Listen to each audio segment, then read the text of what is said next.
Тази година ме научи на много повече, отколкото очаквах. Беше година на промени, на съмнения, на моменти, в които не знаех точно на къде вървя. Имаше дни, в които се чувствах изгубена, дни, в които си мислих, че изоставам, но сега в края й осъзнавам колко много ме е изградила. Научи ме да забравям, да се слушам повече в себе си, да не бързам и да не бъда някой, който все още не съм. И може би точно за това искам да изпратя тази година по един по-спокоен начин. Искам 2026 да бъде година, в която създавам не само съдържание, а и живот, който е уютен и смислен. Това видео е като финал на една трудна, но важна година и малко начало на всичко, което предстои. Добре дошли!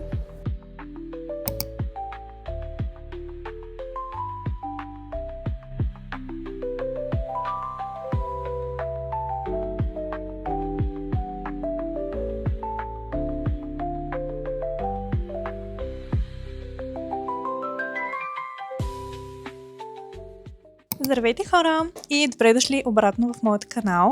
Декември беше супер изключителен месец за мен, а и вярвам не само за мен, защото смятам, че за много хора декември се струпват всякакви неща наведнъж и може да ни дойде в повече. Преди обаче да преминем към видеото, съжалявам ако малко преместих кадъра, но имам няколко неща, които искам да кажа. Ще започна с първото, което е, че всъщност се чувствам много окей от това, че започнах да качвам видеа в YouTube през тази година и съм доста горда от себе си, че се престраших. Защото аз, когато бях малка, снимах някакви видеа и ги качвах в YouTube, но тогава от училище започнаха да ми се подиграват.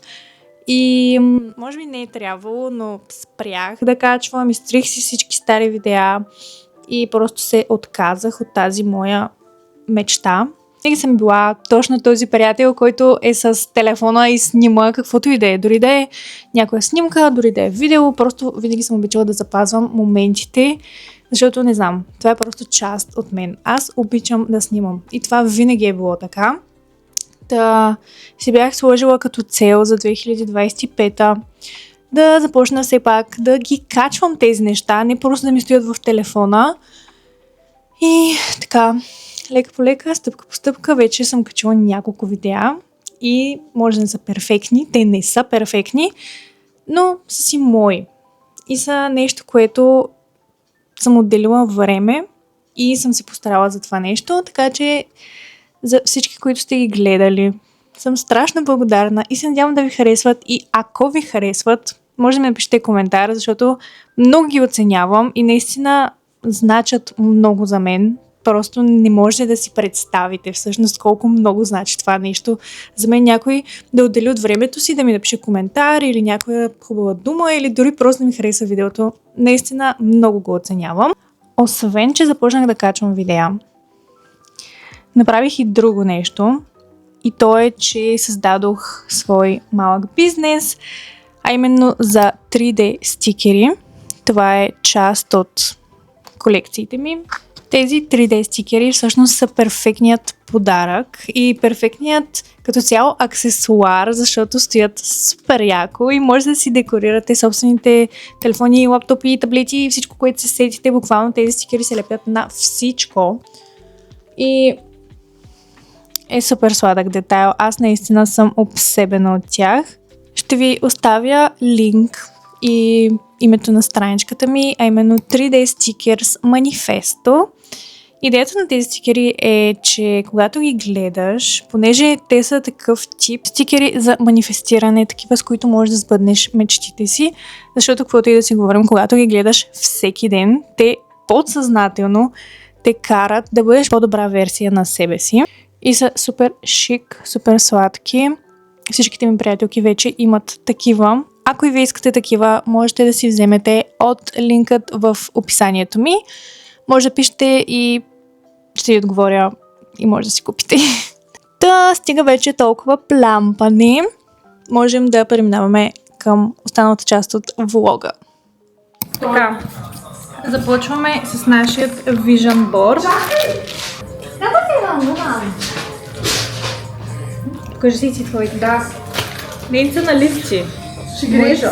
Моите на снимки, но ти можеш да взимаш и от моите. Ето това е началото. Още нямаме нищо. За първа година си правя Vision Board и честно казано не осъзнавах колко приятно може да бъде. Ако никога не сте си правили, най-лесният начин е да започнете като си изберете няколко основни цели. Аз, например, си избрах 5 главни цели и си изтеглих снимки от Pinterest, които след това принтирах. Много е приятно да го правиш с някоя приятелка, защото се вдъхновявате една друга и си напомняте, че не сте сами в целите си.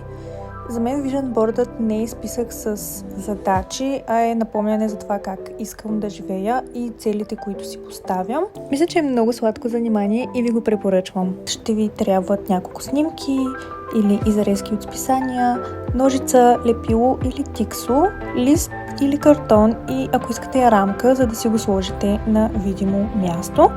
Може да добавите думи, цветове или неща, които ви карат да се чувствате добре. Но най-важното е усещането, което носи и това да ви мотивира по някакъв начин. Ние почти приключихме с нашите Vision Board. След малко ще ви ги представим финално. Аз съм много доволна, много ми харесва. Виждам ли се? Виждаш се. Само имам да си изрежа още няколко неща. Давай! Айде! Какво гледаш? Ничего се нали да не си сложа още нещо. С ножа зеления. Колко Маленко яко! О, не! Готови сме. Айде на 3. 1, 2, 3. Много яко! Човек, виж отдалече.